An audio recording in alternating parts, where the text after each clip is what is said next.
welcome to orangequant.com, ladies and gentlemen. I'm Dennis Hudson, your host, and you are about to witness a first in the history of FLIR2. We are about to give you, free and clear, one of the key methods out of the FLIR2 ebook.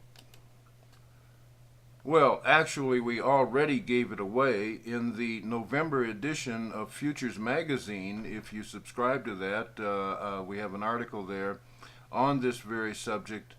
Very good, very extensive article, and Futures Magazine's a great mag. You ought to subscribe to the hard copy edition so that you can get it in your mailbox. Otherwise, you can go online. There's a link on the site to this particular article if that link is still valid. And of course, magazines typically don't leave links up forever to archived articles.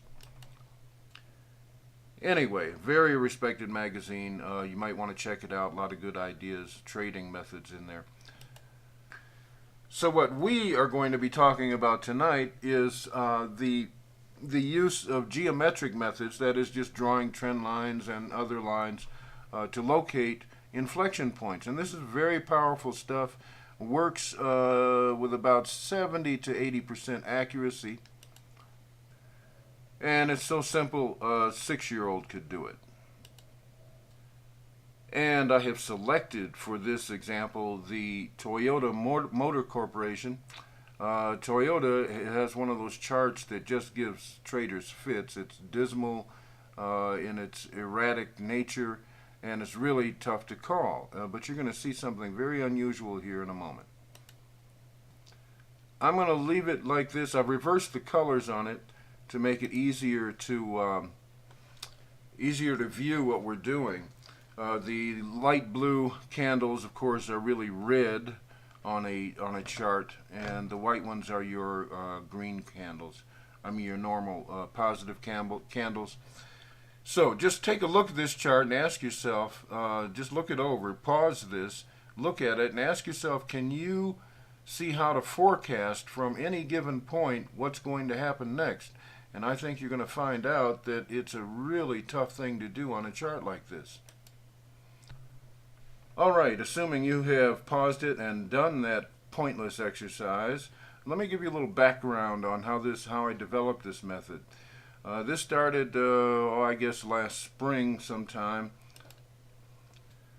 And one day, as it has often happened over the years, I was sitting and watching some really good traders, guys like Green Cat, Catfish, Mav 5x5, and Titan.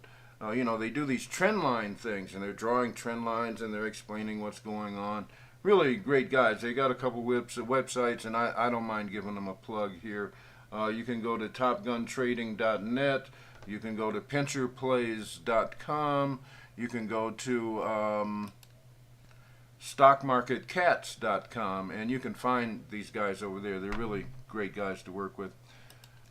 Anyway, as quants will do, I'm sitting there one day and I just finally asked myself, what if, you know, and what else? I was asking what else is in these trend lines that they might be missing. You see, a standard trend line is only speaking about price. That's all a standard trend line is talking to you about.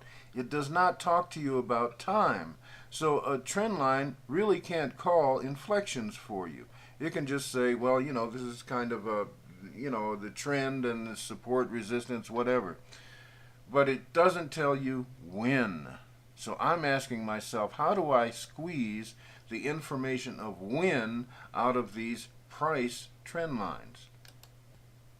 And the original FLIR, or forward-looking information radar, is what resulted, and that's what's in that article I mentioned.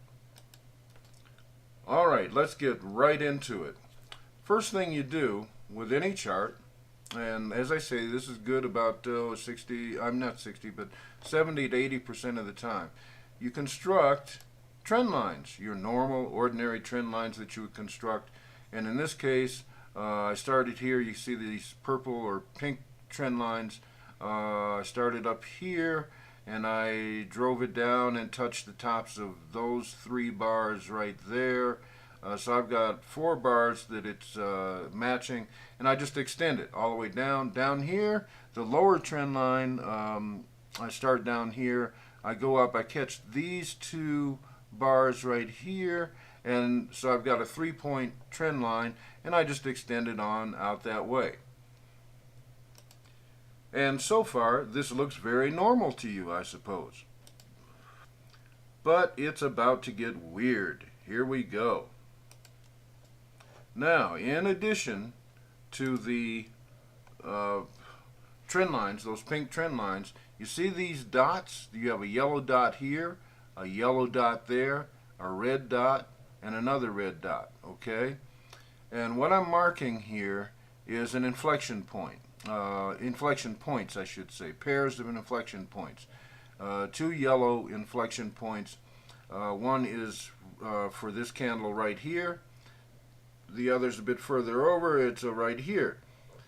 The red is measured from this candle right here over to this candle right here. Okay, and it really doesn't matter how you choose your inflection points. You can get a top and a bottom, or 2 bottoms or 2 tops, whatever you like. They can be spread out, and you'll notice there are even inflections captured in between the inflection points I've chosen. So it doesn't matter, just choose them.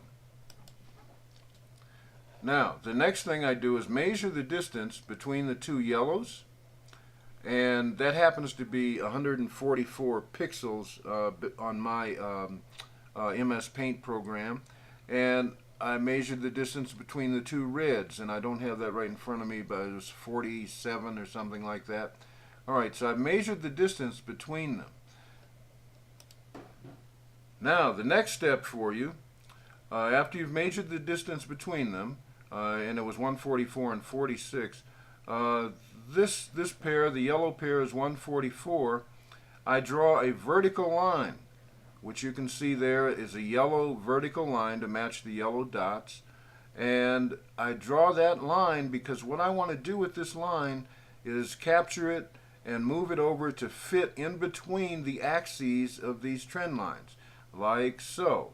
Here we go. I'm going to grab it, get it right there, and now I'm going to drag it down. There we are, and fit it between them, and it happens to fit right like that, okay? And as you can see, that marks an inflection point right here. So you know you're at an inflection, it's going to reverse. Let's do the red one.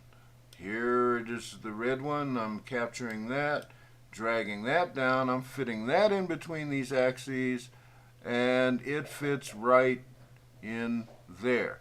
And I'm going to move that to the right some so that you can see that that is also an inflection. Okay? So, it's that simple, ladies and gentlemen. It's, like I say, a 6-year-old could do this stuff. There's a lot of mathematics behind it, and I'm puzzling out just exactly to this day why this works as well as it does. And I've invited mathematicians to step forward and explain it. My mathematics, isn't as strong as some people's. But anyway, it works, and you can do it. And guess what? I don't even use this most of the time because the other methods in the FLIR2 ebook are so much more powerful and so much simpler. I mean, you could sit and pick out inflections all over the place, to the right and the left here, and they would have that accuracy. We'll see you later.